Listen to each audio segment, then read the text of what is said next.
2026 අපොස උසස් පෙළ භූගෝල විද්‍යාව ප්‍රශ්න පත්‍රයට එන්න පුළුවන් අනුමාන ප්‍රශ්න පත්‍රයක් තමයි අද වීඩියෝ එකෙන් සාකච්ඡා කරන්නේ. ඉතින් වීඩියෝ එක ස්කිප් නොකර බලන්න කියලා ආරාධනා කරනවා. ඒ වගේම තාමත් ඔය අපේ YouTube channel එක subscribe නොකර නම් මේ වීඩියෝ එක බලන්නේ දැන්මම අපේ YouTube channel එක subscribe කරන්න. එතකොට මේ වගේ අනුමාන වීඩියෝ රැසක් ඔයාලට නැරඹීමේ හැකියාව තියෙනවා.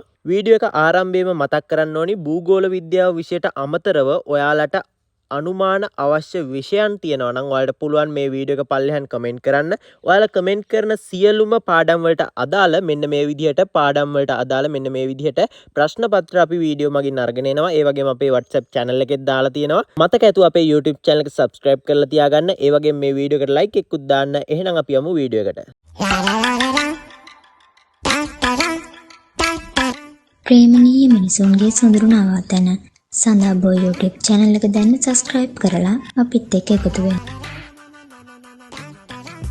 ඔයාලට බලා ගන්න පුළුවන් භූගෝල විද්‍යාව එක කොටස භෞතික භූගෝල විද්‍යාවට අදාළ ප්‍රශ්න කිහිපයක් තියෙනවා මේ අනුමාන ප්‍රශ්න පත්‍රයේ මේ විදිහට අන්තර්ජන්‍ය බලවේග හා බහිර්ජන්‍ය බලවේග යනු කුමක්දයි කෙටියෙන් හඳුන්වන්න. ඒ වගේම නිම්න ග්ලැසියර් ඛාදනයේ ක්‍රියාවලිය කෙටියෙන් විස්තර කරන්න. මහද්වීප ග්ලැසියර් ඛාදනයේ භූරූප තුනක් නිර්මාණය වන ආකාරය රූප සටහන් සහිතව විස්තර කරන්න.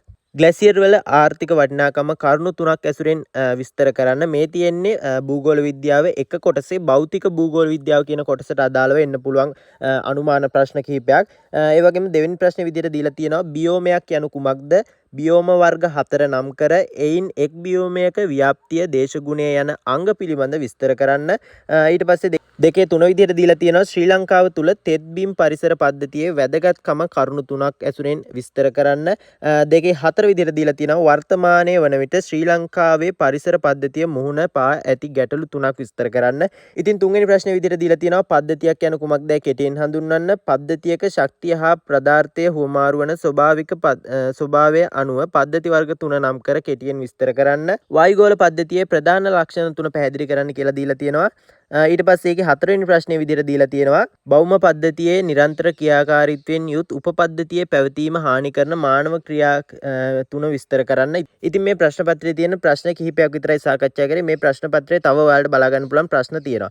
ඉතින් මේ ප්‍රශ්න සියල්ල ඔයාලට ලබා ගන්න පුළුවන් අපේ WhatsApp channel එකට join වෙන්න ඕනේ. channel එකේ link එක පල්ලෙහා description එකේ දාලා තියන්නම්. ඒ channel එක මගින් ඔයාලට පළාත් පේපර් කෙටි සටහන් වගේ ගොඩක් දේවල් ලබා ගන්න පුළුවන්. අපි දැන් මේ සාකච්ඡා කරේ බස්නාහිර පළාත් අධ්‍යාපන දෙපාර්තමේන්තුව විසින් නිර්මාණය කරලා තියෙන භූගෝල විද්‍යාව අනුමාන ප්‍රශ්න පත්‍රයක්. ඉතින් ඔයාලට බලා ගන්න පුළුවන් අපේ channel එකට ගියොත් මේ ප්‍රශ්න පත්‍රයට අදාළ කෙටි පේපර් තියෙනවා. MCQ පේපරේ තියෙනවා එක කොටස දෙක කොටස මේ සියලුම පේපර් තියෙනවා මේ බස්නාහිර භූගෝල විද්‍යාව පේපරේ MCQ ප්‍රශ්න පත්‍රය ඒ වගේම එක කොටස දෙක කොටස සියලුම ප්‍රශ්න ඔයාලට බලා ගන්න පුළුවන් අපේ WhatsApp channel එකට ගියොත්. ඊට අමතරව ඔයාලට මේ විදිහට අපේ channel එකට ගියොත් බලා ගන්න පුළුවන් අපි සිංහල වලට වෙනම WhatsApp group එකක් නිර්මාණය කරලා තියෙනවා. මේ group එකටත් ඔයාලට join වීමේ හැකියාව තියෙනවා. ඉතින් ඉඩ සීමිතයි. තව ළමයි 100ක් 200කට විතරයි මේ group එකට join වෙන්න පුළුවන්. ඉතින් අනිවාර්යෙන් අපේ channel එකේ link එක touch කරලා ඉවරලා අපි link එක දාලා තියෙනවා description එකේ link එක touch කරලා ඔයාලට පුළුවන් මේ group එකට join වෙන්න. ඒ වගේම මේ විදිහට ඔයාලට බලා ගන්න පුළුවන් අපේ channel එකේ විවිධ පළාත් paper සෑහෙන්න දාලා තියෙනවා කෙටි සටහන් දාලා තියෙනවා. අනිවාර්යෙන් join වෙන්න. ඒ වගේම ඔයාලගේ යාළුවන්ටත් මේ වීඩියෝ එක share කරන්න. ආයෙත් මතක් කරන අපේ YouTube channel එක subscribe කරලා තියාගන්න. එහෙනම් ඔයාලා හැමෝටම සුබ දවසක්. තවත් අනුමාන වීඩියෝ එකකින් හමු වෙමු.